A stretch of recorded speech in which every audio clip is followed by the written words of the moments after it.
which is the binomial probability distribution.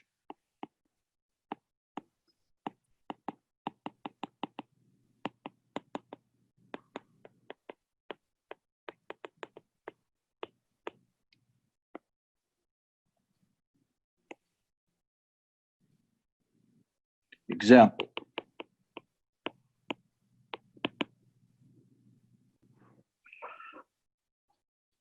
Given.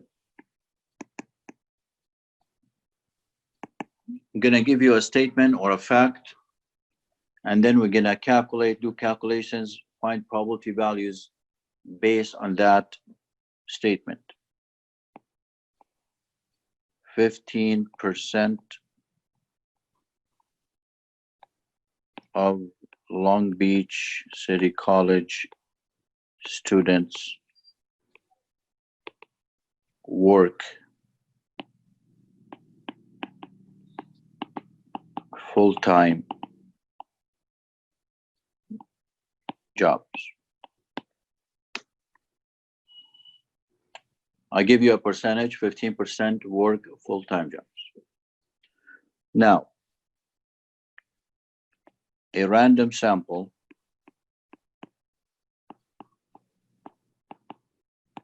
of 15 students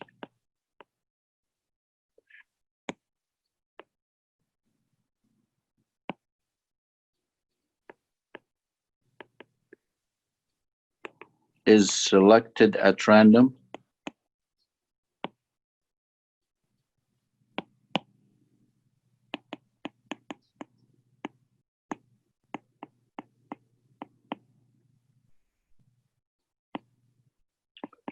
find the following probability values.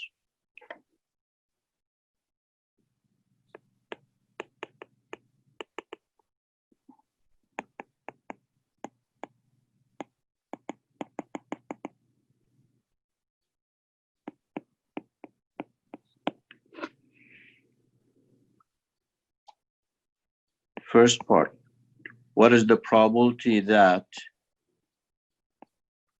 exactly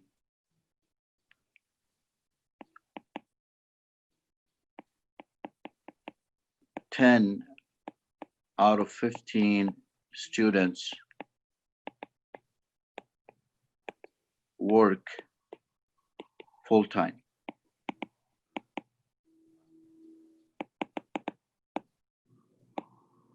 The probability of exactly 10. Second part,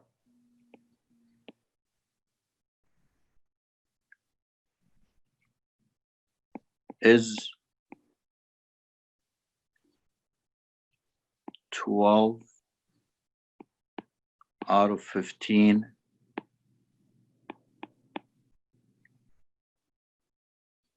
students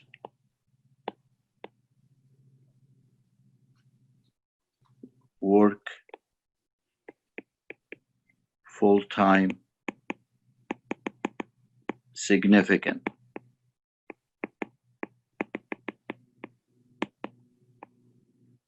If we select a sample of 15 students and we found that 12 out of 15 work full-time,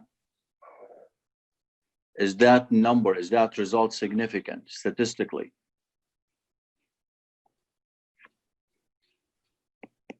Is 14 out of 15 students work full-time significant?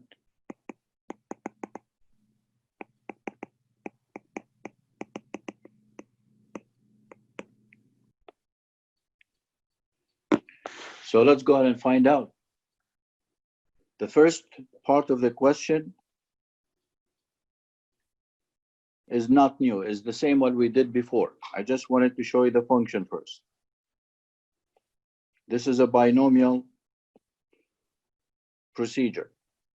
When you select a student, the student either works full-time or doesn't. So a binomial procedure. Independent trials, you have n trials, you're selecting 15 students. The probability of working full-time is 15% for all students, so it's constant, doesn't change. So this is a binomial distribution, so I'm going to apply the binomial distribution function to calculate my probability values. So the probability that exactly 10 out of 15 work full-time is binomial PDF 15 students, 0.5 for working full-time, and X is 10. I want 10 out of 15. So I calculate using that function, binomial PDF,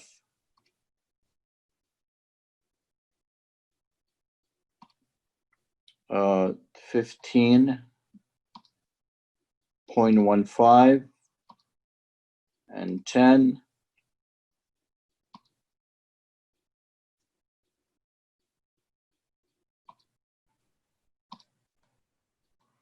You calculate, you get 7.68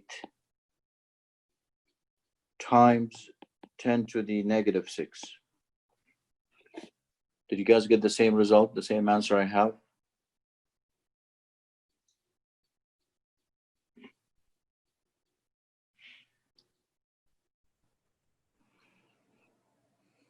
All right. So now this is scientific notation. So I'm going to change this to a decimal number. Since this is 10 to the negative 6, that means I need to move my decimal point to the left 6 places. 1, 2, 3, 4, 5, 6. So that will give me 0.000000768.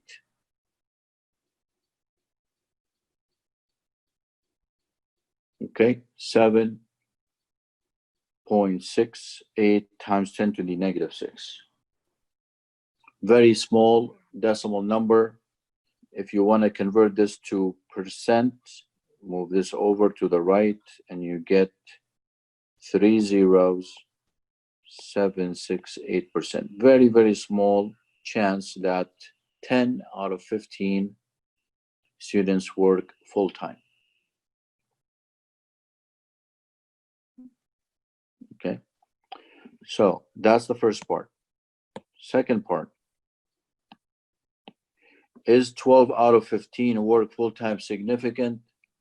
Let's statistically determine or find the answer. In this case, guys, you need to find the mean and the standard deviation. This is a binomial distribution. I told you for a binomial distribution, for a binomial variable, the mean is what? N times P, and the standard deviation is the square root of NPQ. So 15 times 0.15, N is 15, we're selecting sample of 15 times P, so 15 times 0.15,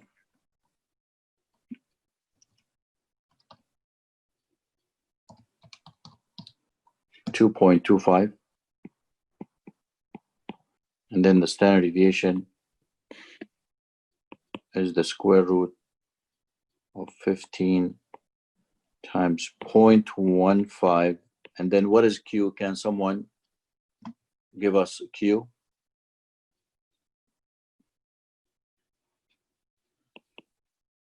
Q is 1 minus P. So 1 minus 0.15, that's 0.85. And then you take the square root of this product, 15 times 0.15 times 0.85, and that will give us approximately 1.4. I can even round this to 2.3 approximately.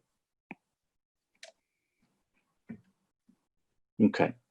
So now, based on the mean and the standard deviation, I'm going to first find the range of values that are within 2 standard deviations from the mean. The mean is 2.3, and then the mean plus 2 standard deviation, 2.3 plus 2 times 1.4, 2.3 times 2.8, and that will give me 5.1. And then the lowest value, the mean minus 2 standard deviation, 2.3 minus 2 times 1.4, 2.3 minus 2.8, negative 0.5. Negative 0.5, not 0.05.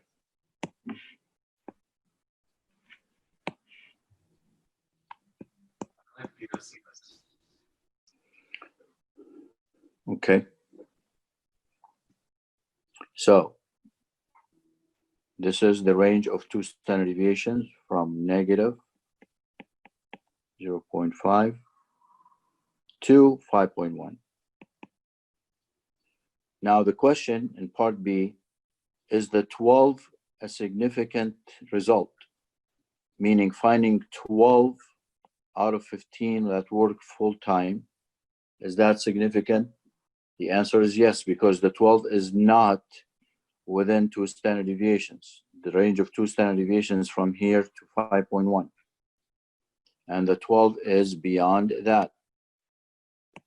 X equals 12 is way down here to the right.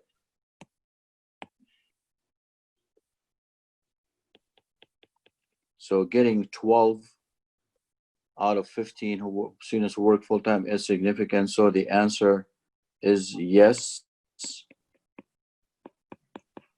12 is considered a high significant value.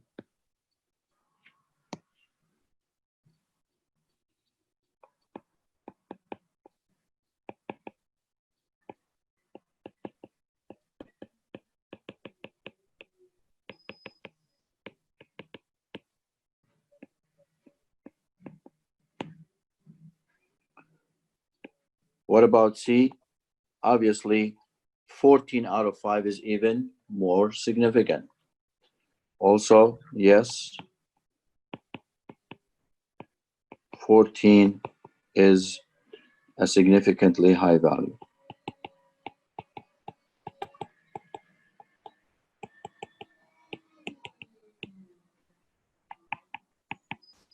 Period. So when you work with binomial distributions with these types of questions and you want to determine whether an X value is significant or not, you must use the range rule of thumb, which is the 2 standard deviation rule. If your value, X value, is beyond 2 standard deviation, then it is considered significant. If it is not, then it is not significant.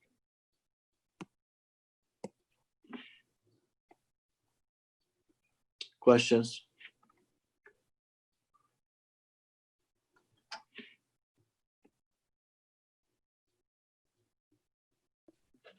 Okay.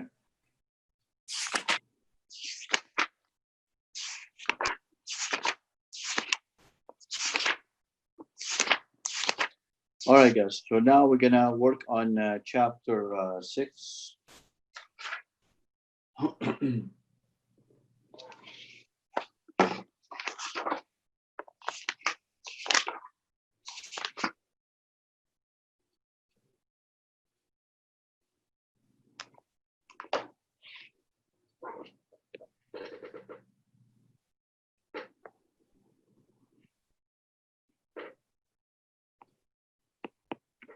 Section 6.1.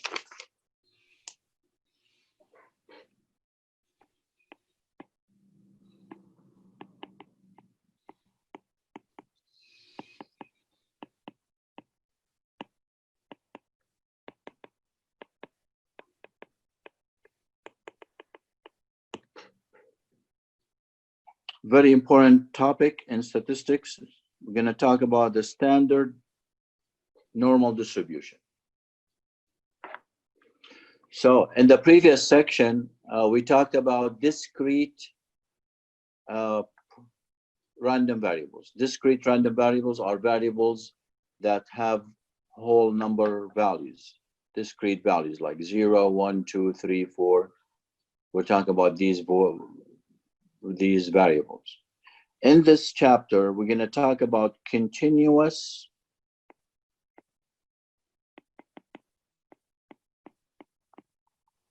random variables.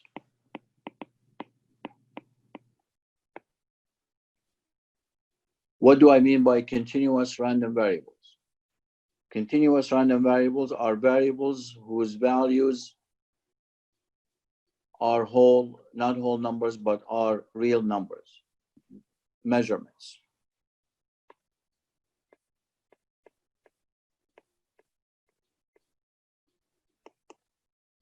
Continuous. So the values that we're going to be working with, the values of x, have a range of real numbers, have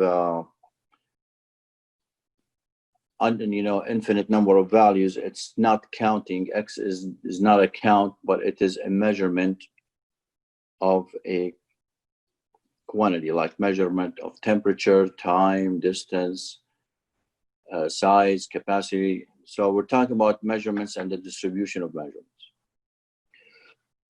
Now, if the random variable is continuous, then we notice that in many cases, the distribution of the measurement follows or is represented by a bell curve.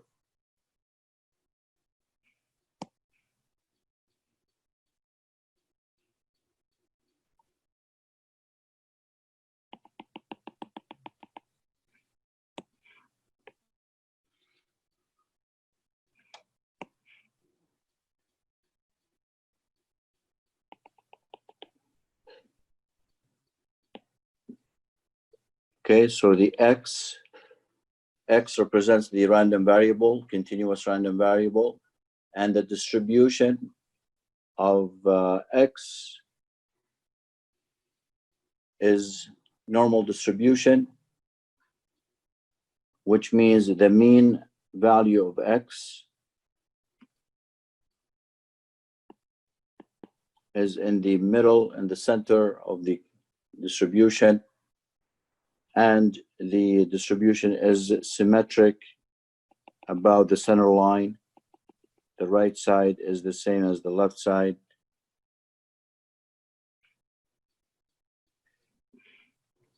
And the area under the distribution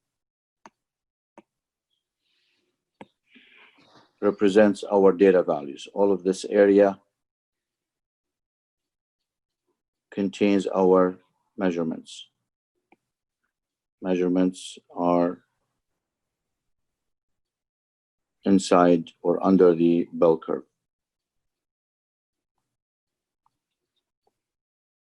Some measurements are extremely low, very low. Some measurements are significantly high.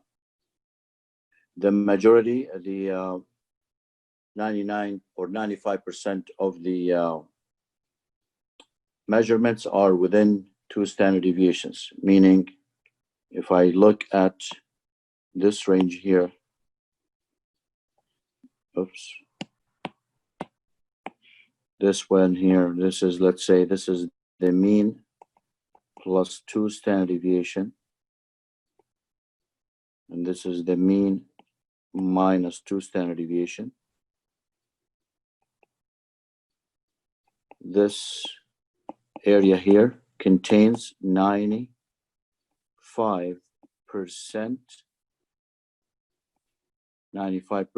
of the data values.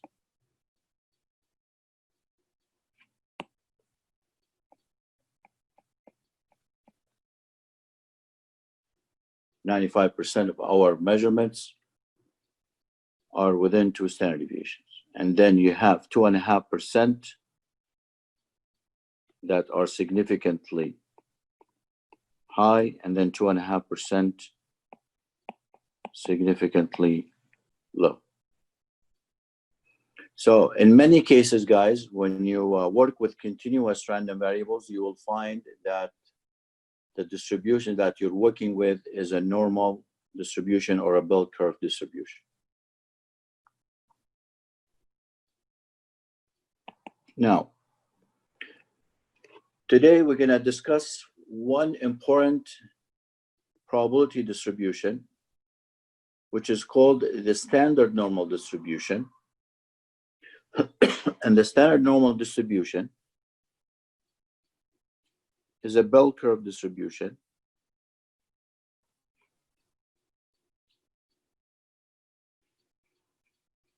but with two important properties. The first is that the mean of the distribution is 0 and the standard deviation is 1. So this is called the standard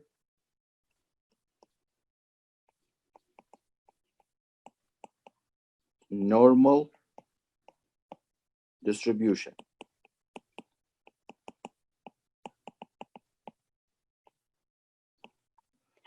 I'm going to give you the definition here.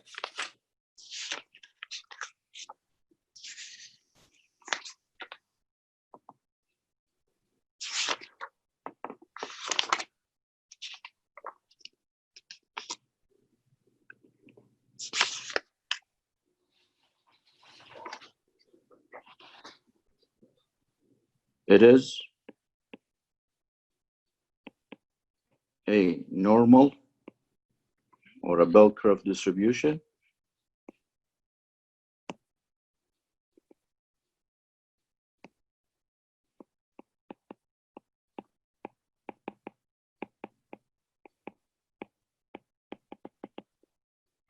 with center or the mean that is equal to 0 and a standard deviation that is equal to 1.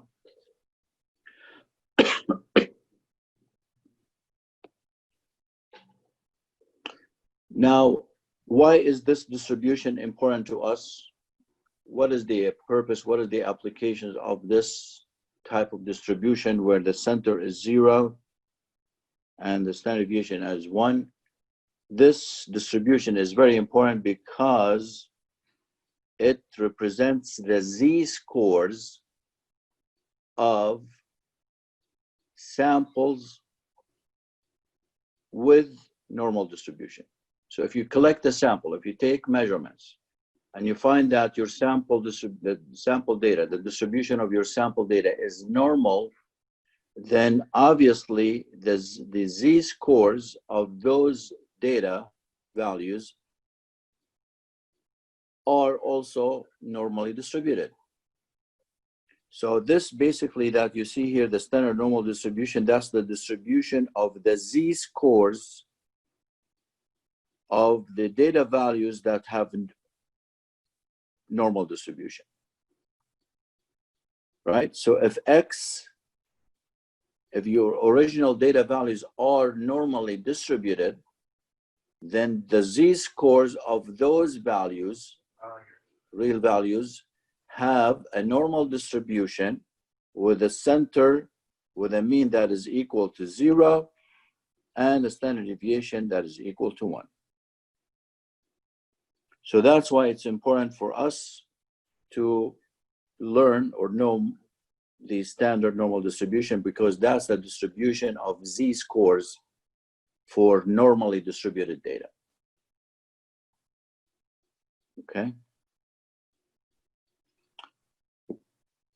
All right. So now we're going to talk about two things.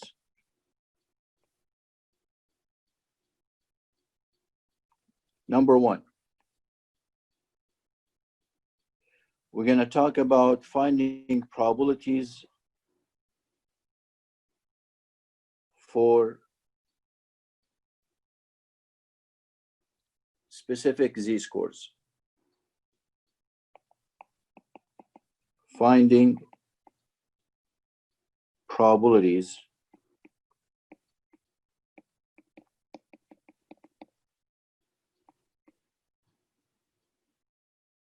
when z-scores are given.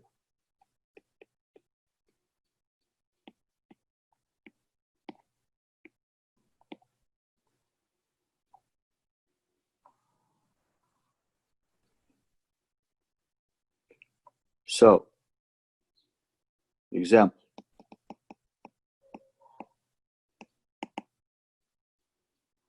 Find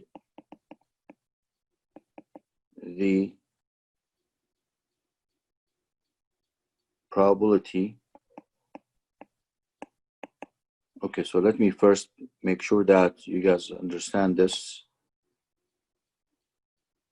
Again, I'm going to say here z-scores are normally distributed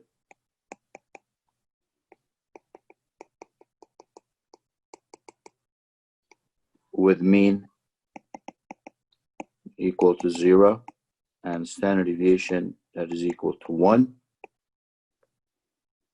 Find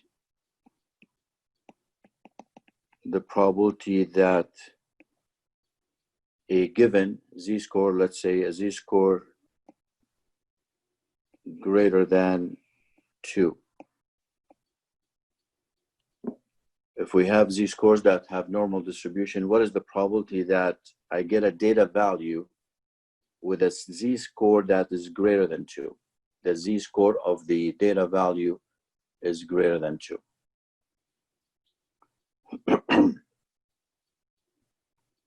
Okay, so what do? I have to find an area. When you're asked to find probability values of z-scores, or ranges of z-scores, you need to find area under the standard normal distribution. So you're going to draw the standard normal distribution.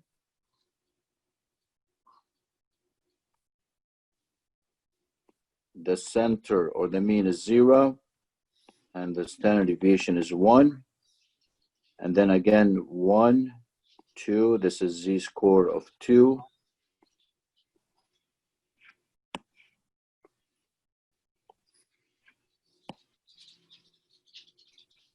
Z-score 2, and I want to find the probability that the z-score is greater than 2. So I find the area under the bell curve to the right of 2.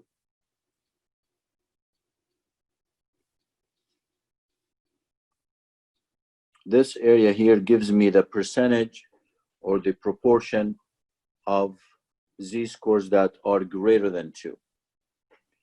And that gives me my answer here, the probability that a z-score is greater than 2. So how do I find this area, shaded area, under the standard normal distribution? There is a function that, guys, we're going to use in our calculator, which is called normal CDF. Probability that z is greater than 2. We're going to use this function, normal CDF.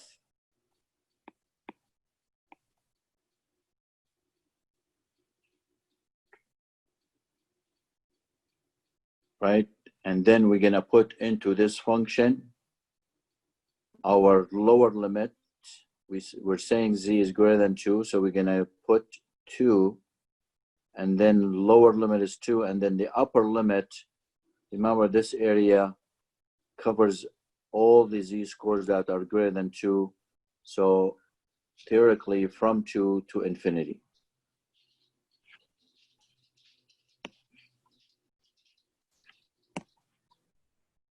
But in our calculator, we cannot put infinity, the symbol here.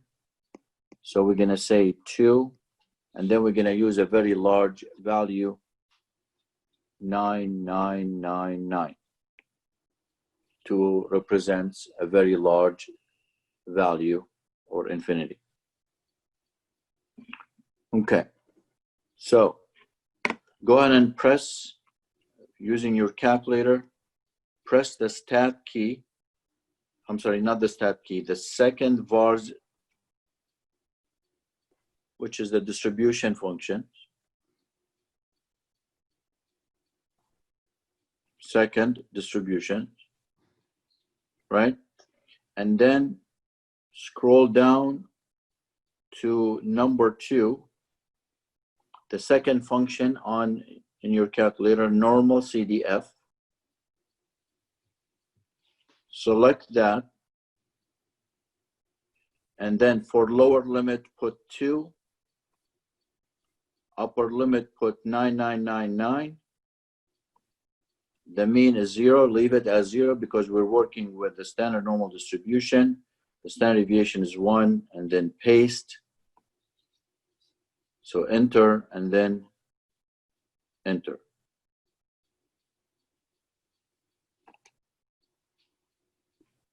And you can see that the result is 0.0228 after rounding to 4 decimal places. That means 2.3%.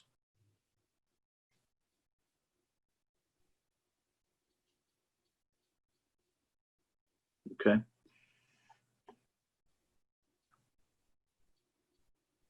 So this percentage here, guys, what does it mean? This percentage can be interpreted in 2 different ways. You can think of this percentage as the probability of selecting an X value, a data value whose Z-score is greater than 2.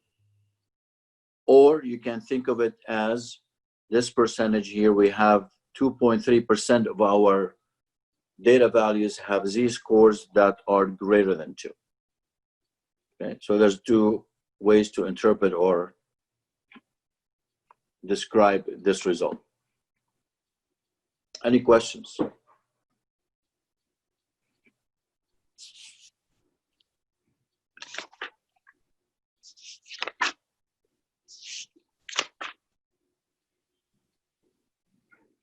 Okay, let's continue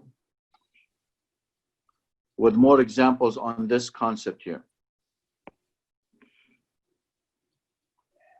Number 2, find the probability that a randomly selected data value has a Z-score that is less than negative 0.5.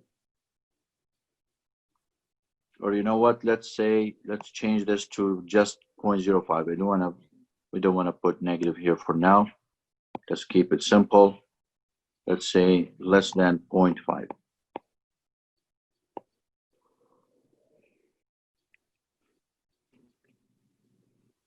Okay, so now I want to show you the area that I'm going to find, and that area gives me this probability value, this percentage. Again, I'm going to draw my standard normal distribution.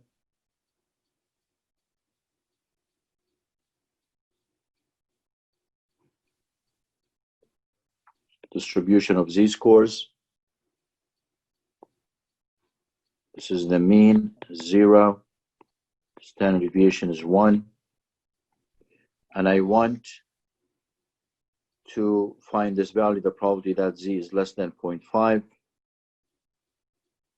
So this is 1, or let's say this is 1, this is 0.5.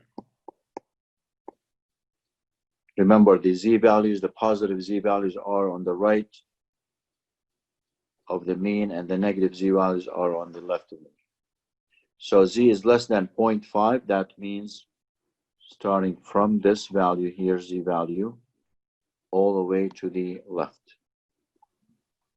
These are all the z-values that are less than 0.5.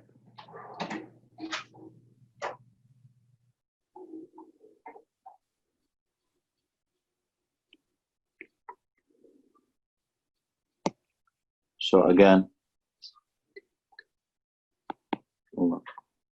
again, this probability value is equal to the shaded area under the standard normal distribution. Just 1 second, please, guys.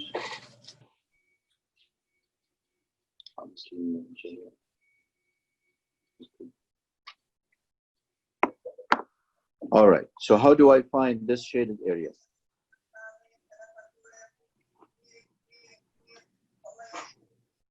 Excuse me, 1 second, please.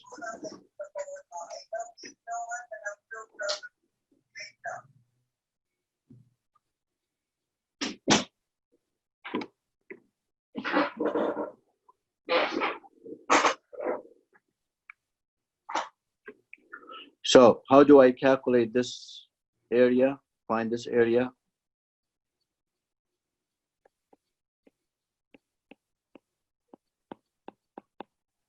I'm gonna say normal CDF. Now, if you look at this area, guys, you can see that this area corresponds to what? All the z-scores that are less than 0.5, right?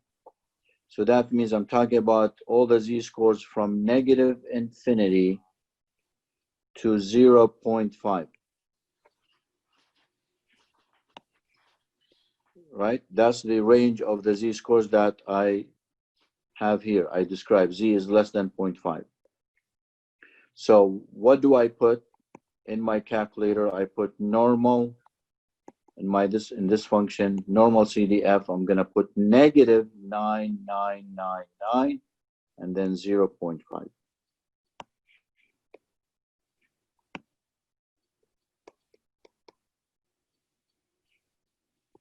Let's find out.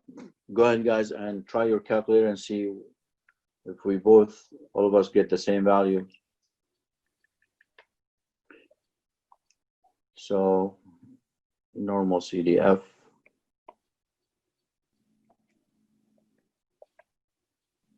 Lower limit is negative infinity and upper limit is 0.5. Mean is 0, standard deviation is 1, and then enter. 0.6915.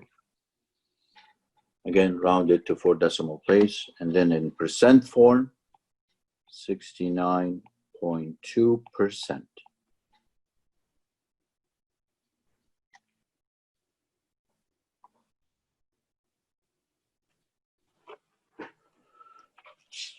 Are you guys with me? Understand what I'm doing here?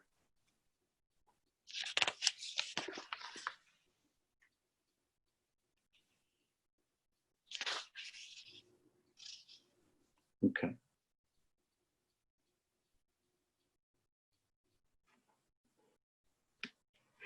All right.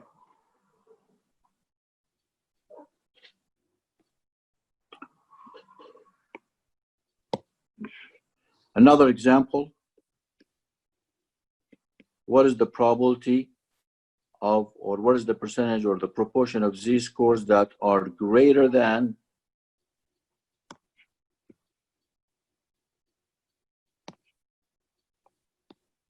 -1 and less than 1.5?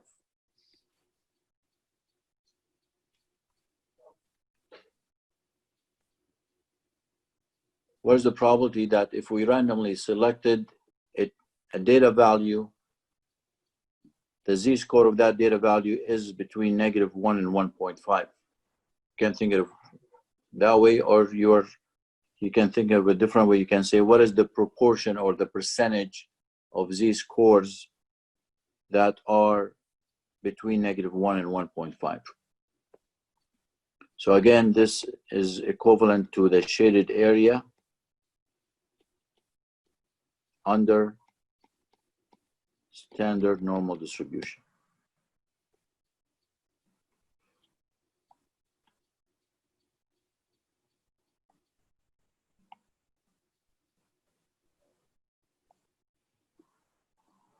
Mean is 0, standard deviation is 1, and -1 is right here to the left, and 1.5 is right here. And these are all, this area here represents all the z-scores within this range.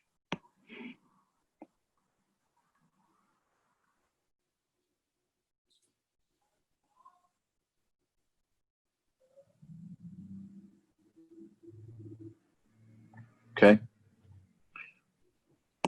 let's find its value. Normal CDF, lower limit is what? -1, upper limit is 1.5. That's all what you need to do, just lower limit and upper limit.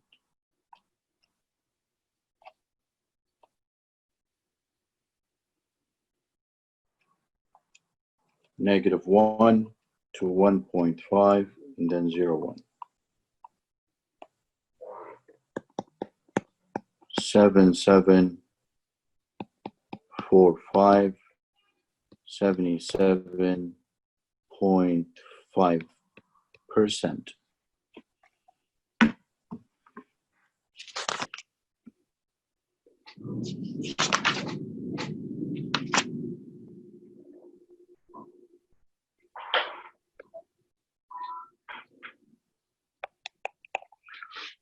Questions, guys, on this?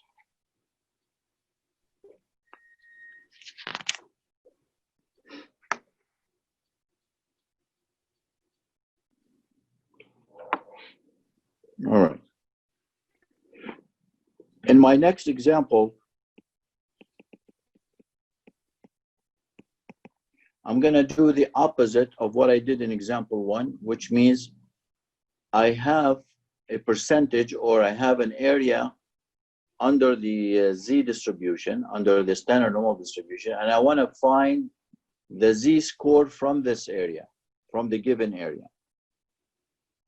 Okay, so that's my now next objective. Finding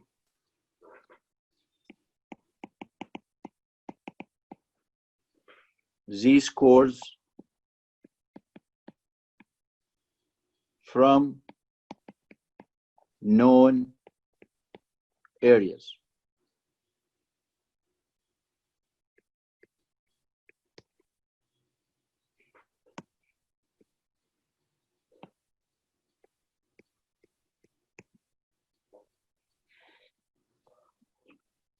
Here's an example.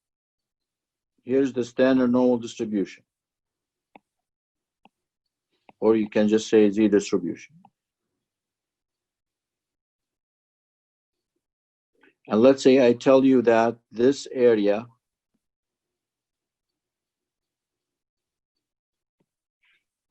under the standard normal distribution, this area here, shaded area, is 0.1234. And I want to find the z value that separates this area from the rest of the area. So the area to the left of that z-score is 0.1234, and I want to find the z value that is on the borderline of that area, which is the z-score that separates this area from the rest of the area under the bell curve, the standard normal bell curve. So How do I use, well, how do I find this? Again, I find it from the calculator. We have a function in the calculator that is called inverse norm.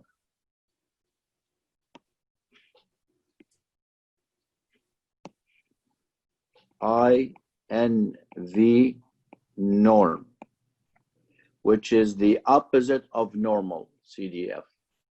This function, you enter the area to the left of the z-score that you want, and you put that area into the calculator, into this function, and the function will give you the z-value that is on the borderline of that area. So in this case, I'm going to say inverse norm 0.1234. Go ahead and look, find this function in your calculator. Again, press the second distribution, and then go to option 3, function number 3, inverse norm. Select that, and then for the area, you put the area to the left. Keep this in mind. This is very important.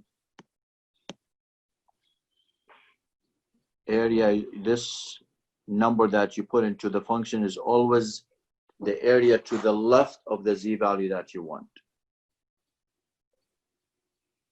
Okay, so you put 0.1234 for the area, and then you go and enter, and then enter.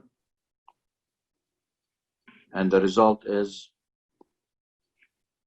the z-value is negative 1.16 after rounding to 2 decimal places. With z-values are rounded to 2 decimal. Z-scores are rounded to 2 decimal places.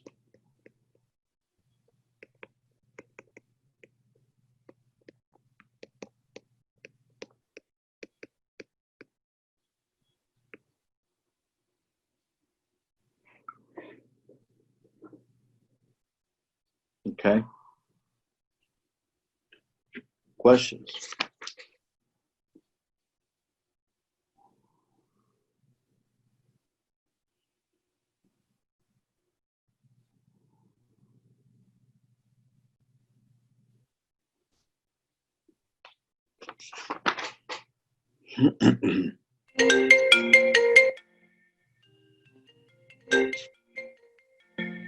I'm sorry, guys. Hold on a second.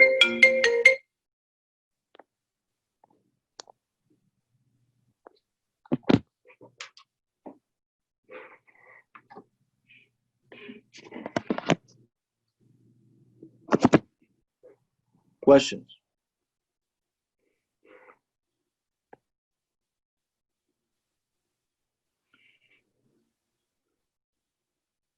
All right.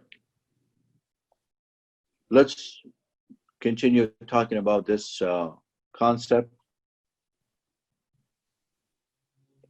Find, so again, another example here.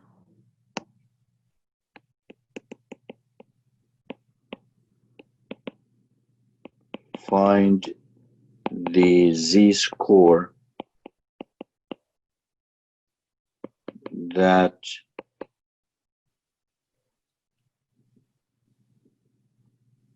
is, or that corresponds to the shaded area.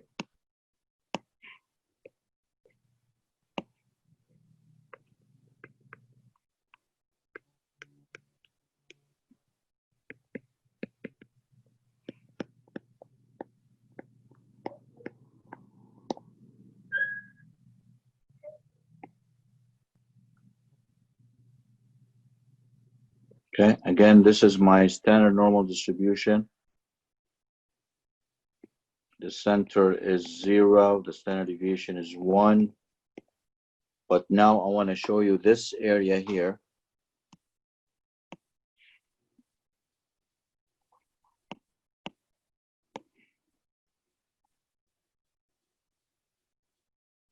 under the normal distribution, and I want to find this z value here that separates this area, shaded area, from the unshaded area, from the rest of the area under the bell curve. I'm going to give you the shaded area. Let's say that shaded area is 0.2134. Okay, 0.2134. To find my z-score that separates this shaded area from the area to the left, I'm going to say what inverse norm area left of z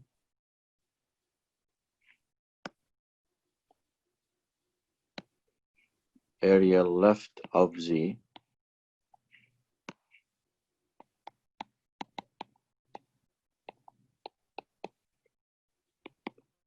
inverse norm. And how do you find area to the left of z? I take the area to the right and I subtract it from 1.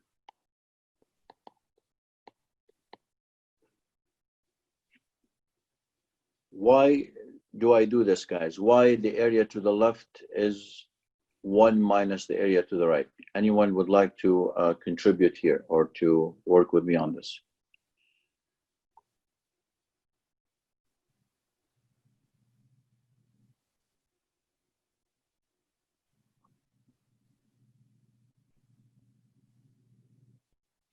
Is it because the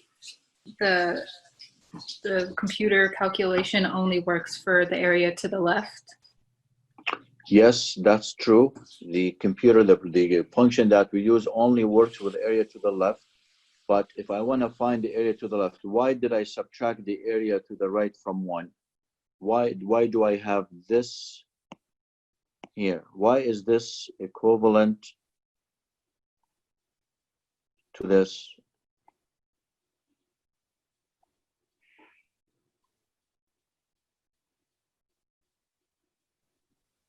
Reason, because guys, the area, the entire area under the bell curve is always 1.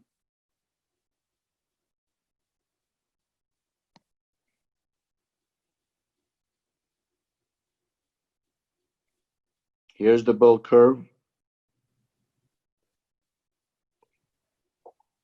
And the area under the bell curve is always equal to 1.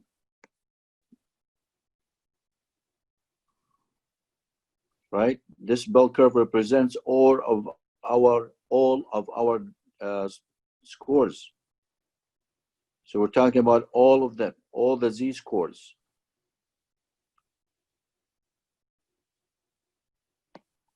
So the entire area under the bell curve is 1. So if you want to find the area to the left, this area, you have to take the entire area, and subtract the area to the right. 1 minus area to the right.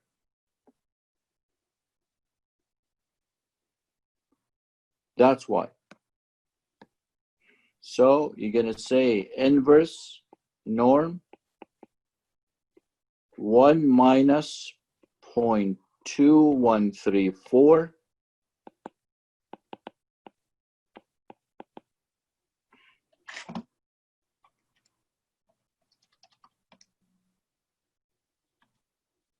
0.7866. And then you enter that number into the calculator, inverse norm 0.7866.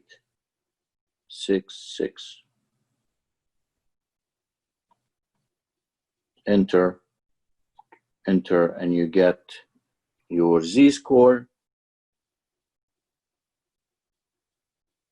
which is 0.79 after rounding to 2 decimal places. And that's the z-score that separates or on the borderline between this area and area to the left, 0.79.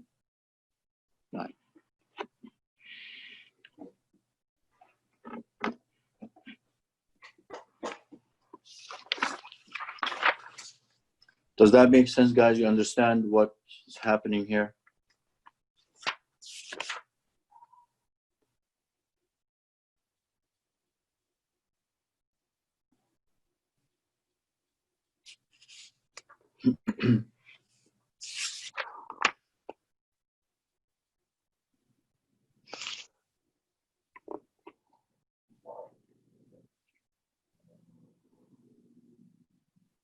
Okay.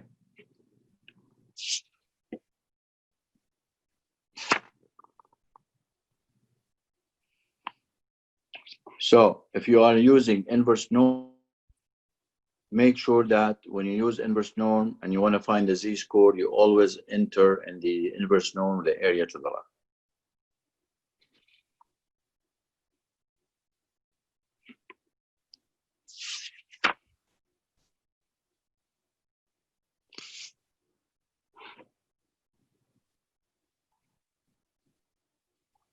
Okay.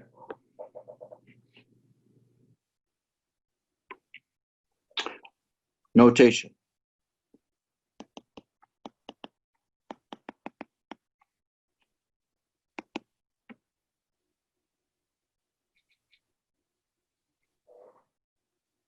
Z alpha. This is a very common statistical notation in that is used a lot in many methods, in different methods. Used a lot in different methods, and this Z sub alpha, alpha here is an area that is under the normal curve to the right of Z. So alpha area to the right of Z. And Z sub alpha, basically we wanna know or find the z-score that separates this area to the right from the rest of the area. So if I say find z 0.05, okay, if I say find this specific z value, the z value that separates the area of 0.05 from the rest of the area. Let me show you guys what I mean. This is the z distribution.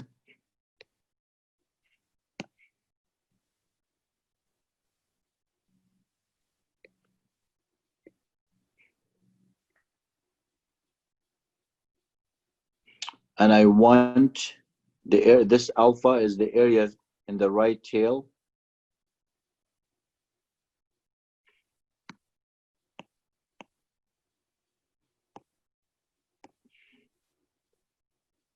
This area here.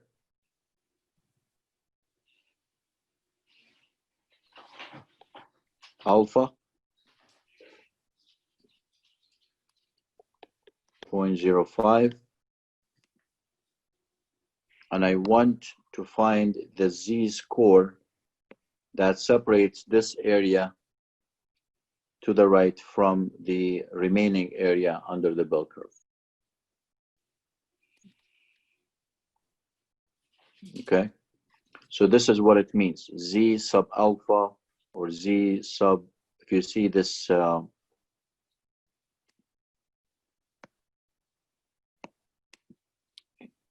here, this number here, this corresponds to an area to the right of Z. This number here. I'm sorry, Brandon, can you repeat your question? Are you Brandon?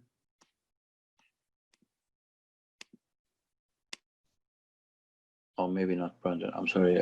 Any questions, guys?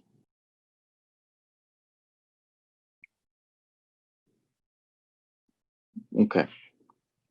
So to find this Z-score,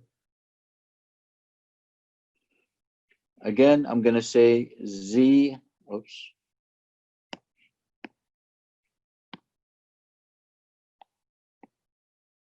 .05 inverse norm, and I'm going to put area to the left of Z, inverse norm, and if the area to the right is 0.05, what is the area to the left of Z, the remaining area? 1 minus 0.05, which is 0.95. So I put here 0.95.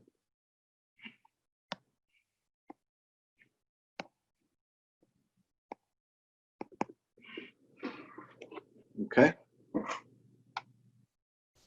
So inverse norm, 0.95, 0.1, and that will give me 1.64.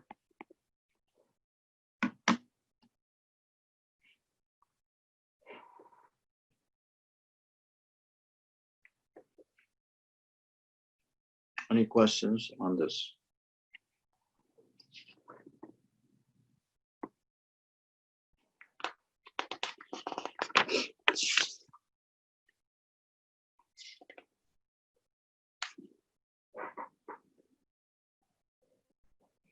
Does that make sense, class?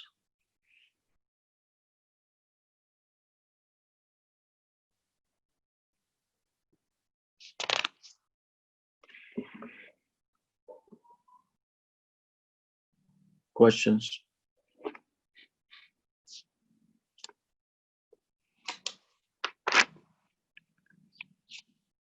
All right, so guys, we talked about the standard normal distribution and the finding the Z-scores from a given area under the standard normal distribution.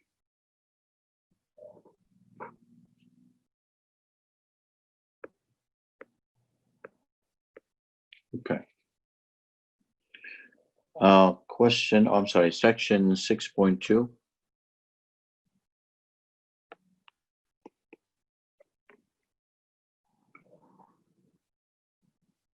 General normal distributions.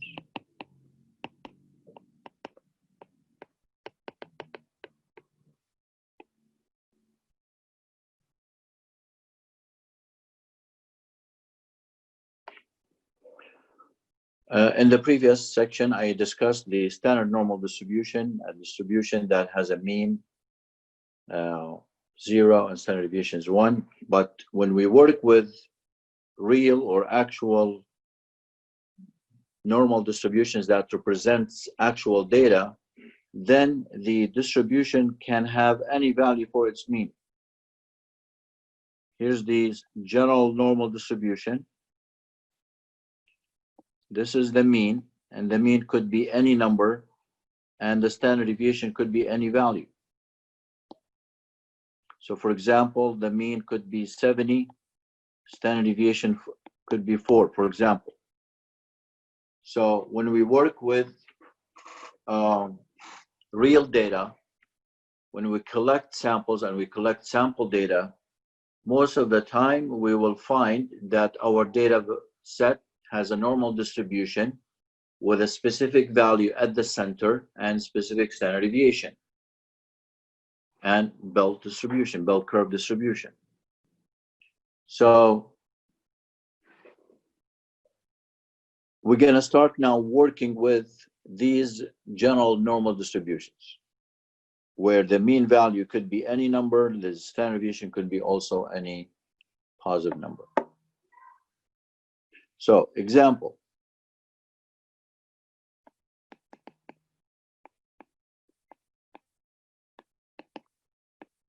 Test scores are normally distributed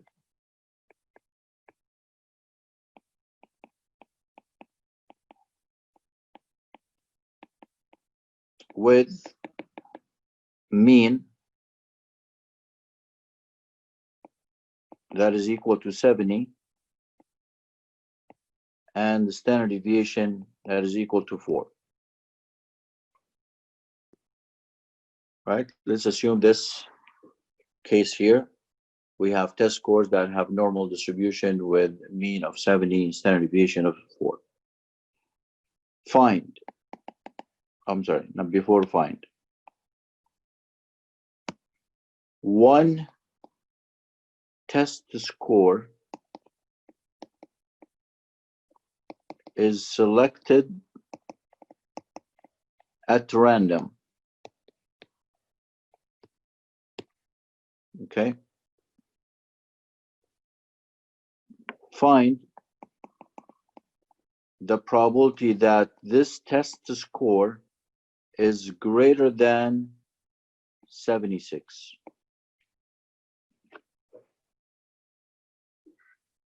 Okay. If we select one test score from the this set, what is the probability that this selected test score is more than or greater than 76? So, as far as probability values, guys, again, these probability values correspond to certain or specific areas under the distribution, the normal distribution. So when I say X is greater than 76, this probability value corresponds to this area. Here's the 76. Greater than 76 is this area.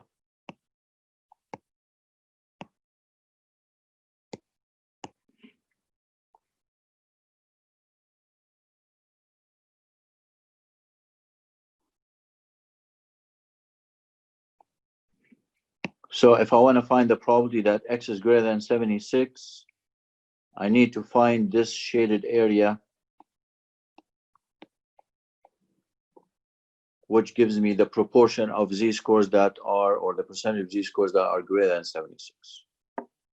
How do I find this shaded area? Again, I'm going to use the same function. I'm going to say normal CDF, and then I'm going to go from 76 to what? I'm going greater than 76, so 76 to infinity, which means 9999. And now, this is not enough. I want to tell my calculator that this is not the standard normal distribution. This is a general distribution with a center at 70 and a standard deviation of 4. So I put my lower limit, I put my upper limit, and I put the center of the distribution, the mean, and I put the standard deviation. In this case, I need 4 numbers to be able to use this function here.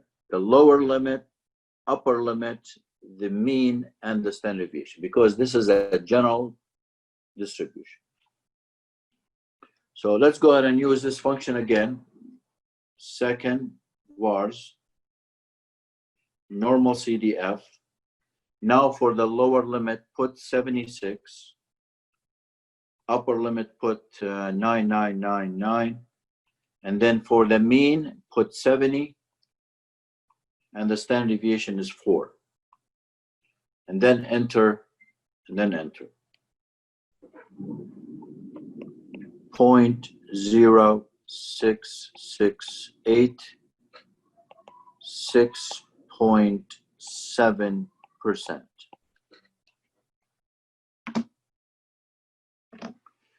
So if test scores have a mean of 70 and standard deviation of 4, then we have 6.7% of the test scores greater than 76.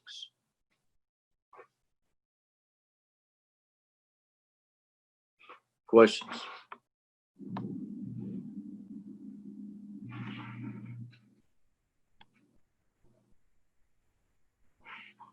Another one. What is the probability that if I randomly select a test score, that test score is less than, let's say, 68?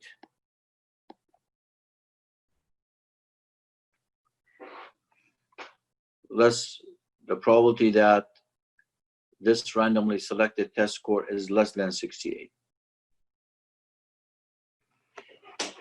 Let's find the area that corresponds, or let's show the area that corresponds to this range of values.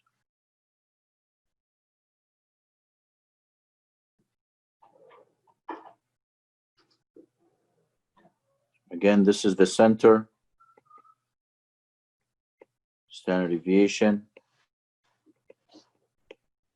and 68 is right here. And I want to find the area to the left of 68.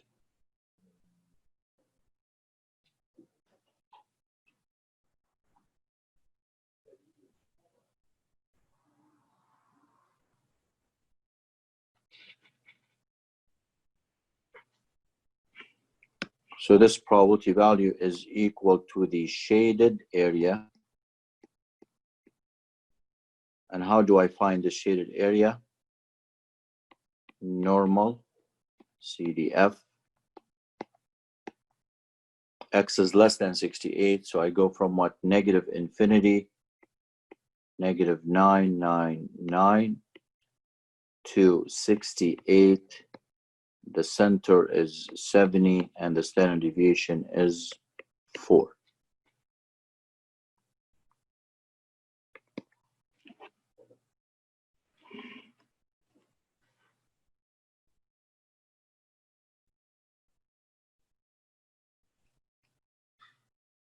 Normal CDF,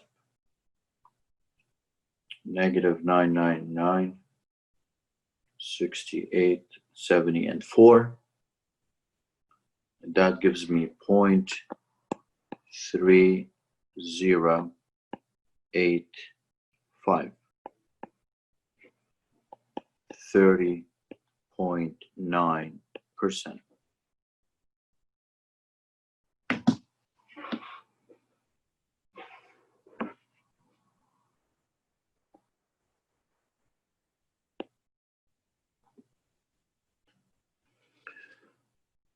Does that make sense, guys? Any response from you, please?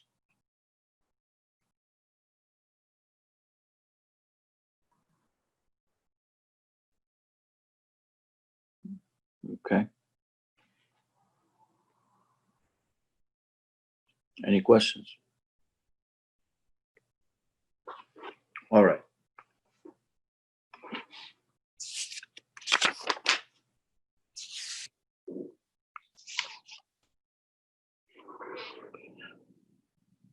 All right, let's continue.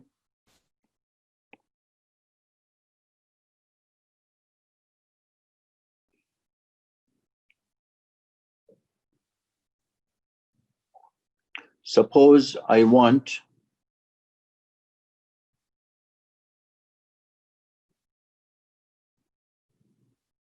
%10 of students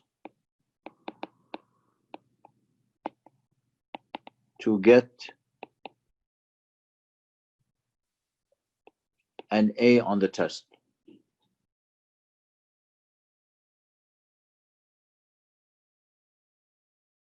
What is my cutoff score for an A?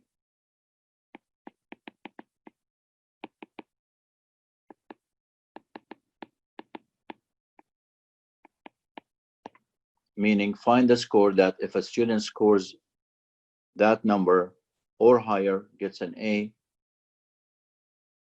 less than that number does not get an A. I want to find the score that separates the students who get an A from not getting an A. Based on this criteria, I want 10% of my students in my class to get A's.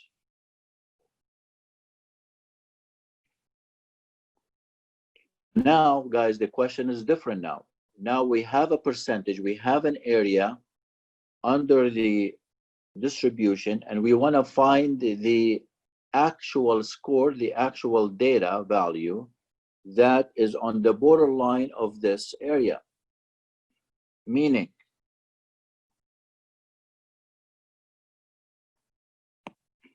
again, here's my test scores that are normally distributed.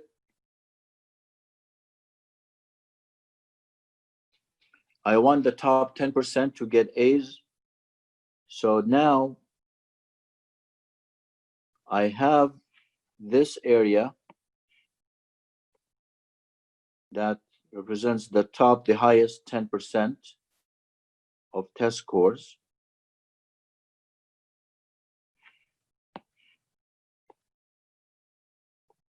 Shaded area is 0.1, and I want to find the X value, the test score that separates this area from the rest.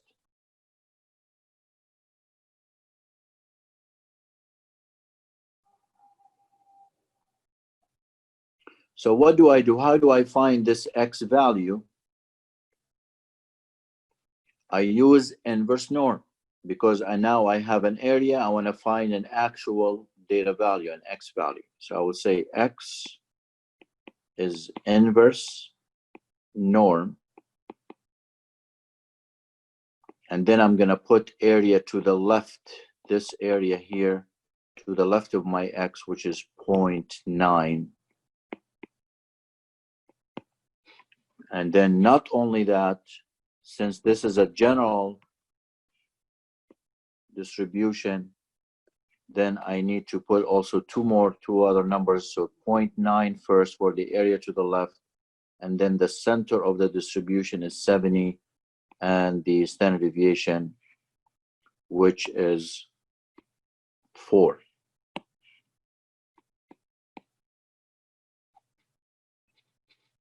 Okay, so inverse norm.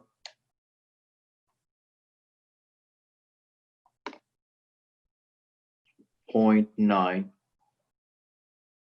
70, and then standard deviation is 4, enter, and then enter, 75.1, or approximately 75. So that's my cutoff. Anyone, students that scores 75 or higher,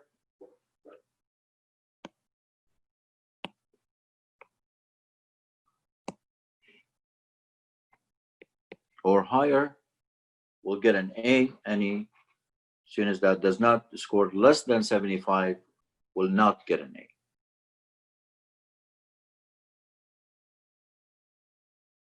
Okay, questions?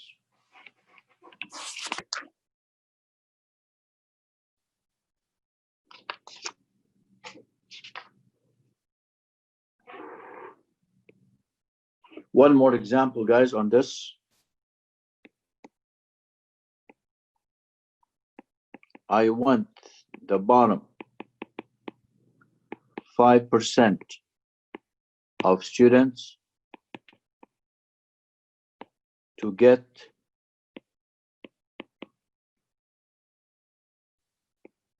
F. Or let's say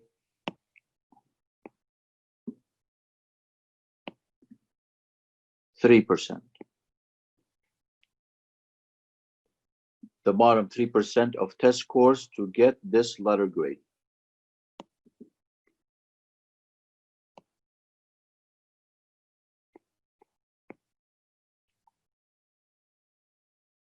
what is the cutoff score?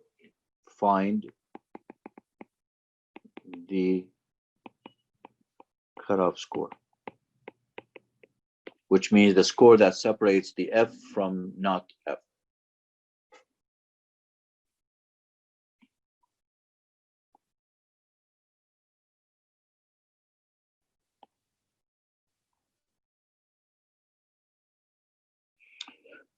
Again, the bottom 3%,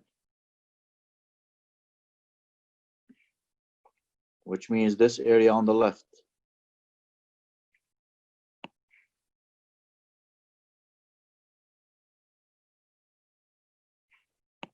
%,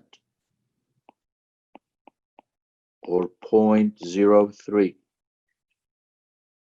And I want to find this test score, this X value that separates the bottom 3% from the top, or from the rest, the area which is 97%. How do I find this X value? Again, I use inverse norm. Now I have the area to the left is already given, 0.03. The center is 70, and the standard deviation is 4. Okay, so inverse norm, 0.03, 70, and 4.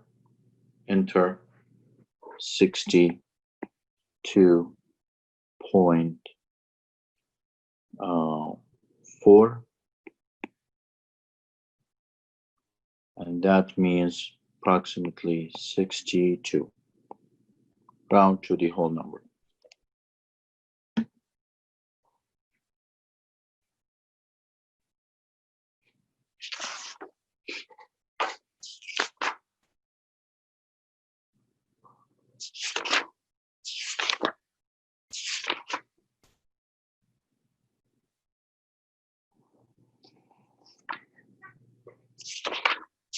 Any questions?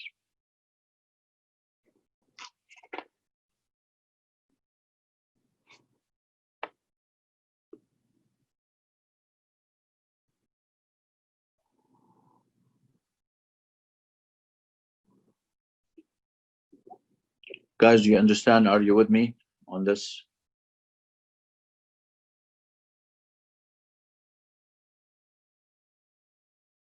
Okay.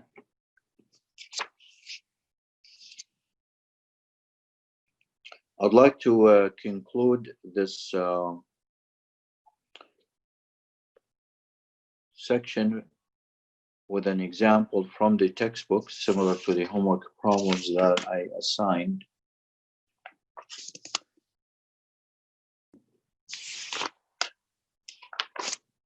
Let me give you a picture of this problem.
All right.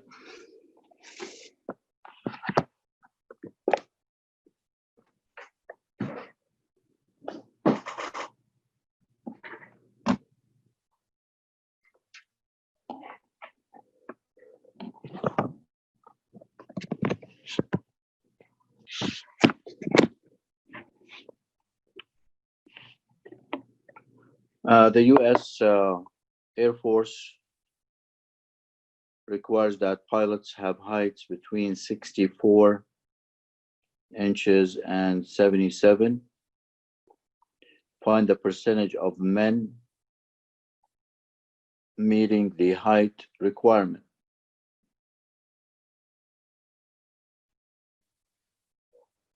By the way, guys, I need to give you more information.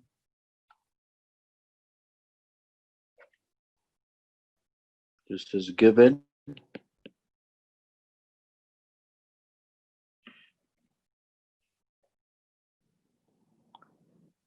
Heights of men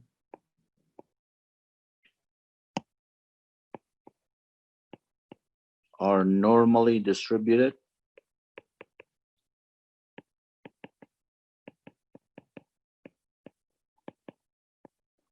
with a mean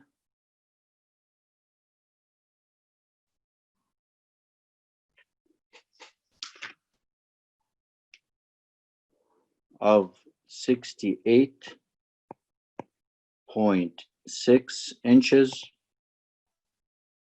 and a standard deviation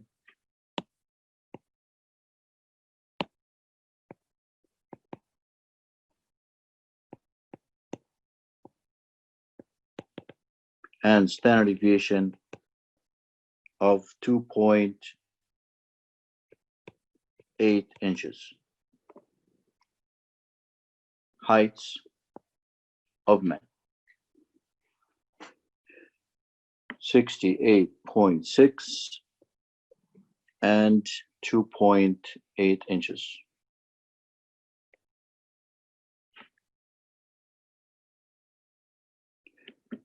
Let's answer the first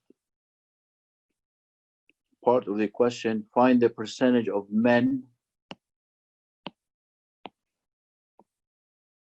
meeting the height requirement.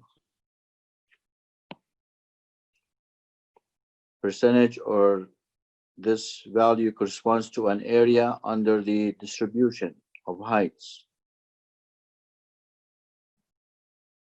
The mean, again, the center is 68.6 and the standard deviation is 2.8.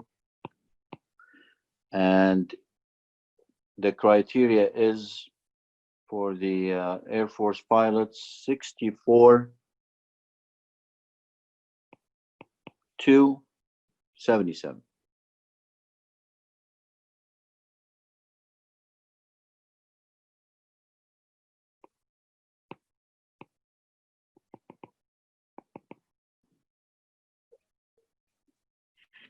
Percentage is equal to the area under the bell curve distribution of heights between 64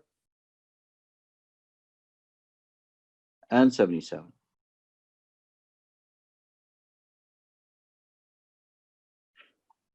So proportion of, or the percentage of heights that are greater than 64 and less than greater than 64 and less than 77 is what? Normal, CDF. 64, that's lower limit. Upper limit is 77. And then the center of the distribution, the mean is 68.6. Standard deviation is 2.8. And the calculator will give us the value.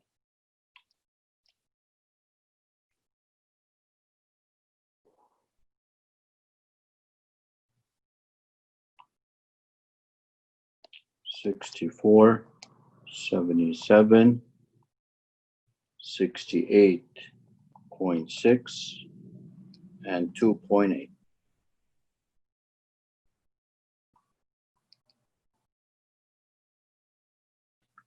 .9 484, which is approximately 94.8%.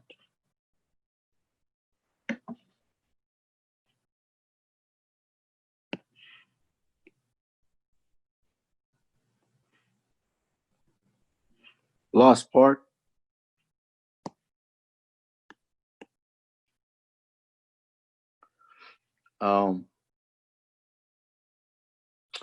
If the Air Force height requirement are changed to exclude only the tallest 2% of men and the shortest the tallest 2.5% and the shortest 2.5% of men.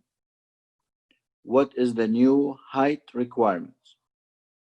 So now the question is, here is our normal distribution of heights. We want to exclude the tallest 2.5%.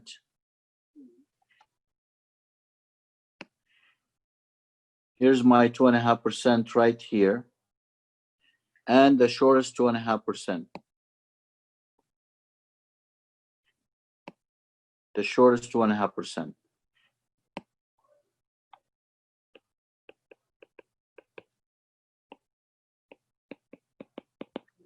And I want to find my X or H, I'm using H here, H1 and H2.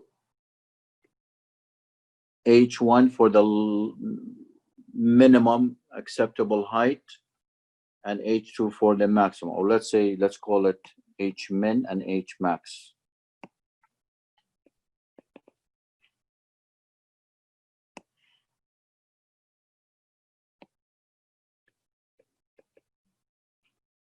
How do I find H min, minimum acceptable height? I use inverse norm,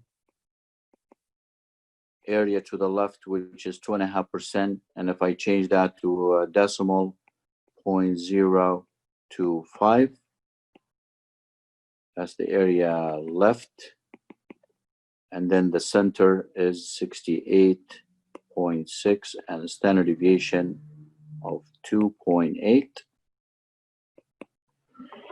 So let's get this value from inverse norm. 0.025, 68.6, and 2.8. 63 inches, approximately, after rounding to a whole number. And then H max, inverse norm. What if the area and the right tail here is 0.025, then what about the area to the left of this H max? This area here is 1 minus 0.025, 0.975. So I put 0.975, and I put the mean 68.6 and 2.8.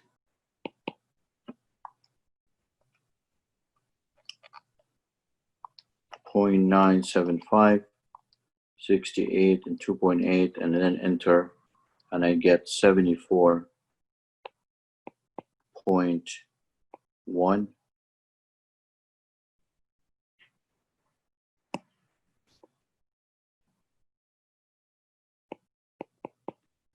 Approximately 74 inches.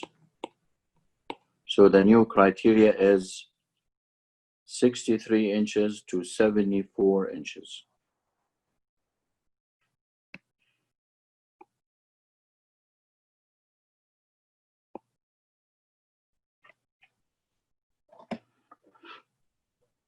Any questions?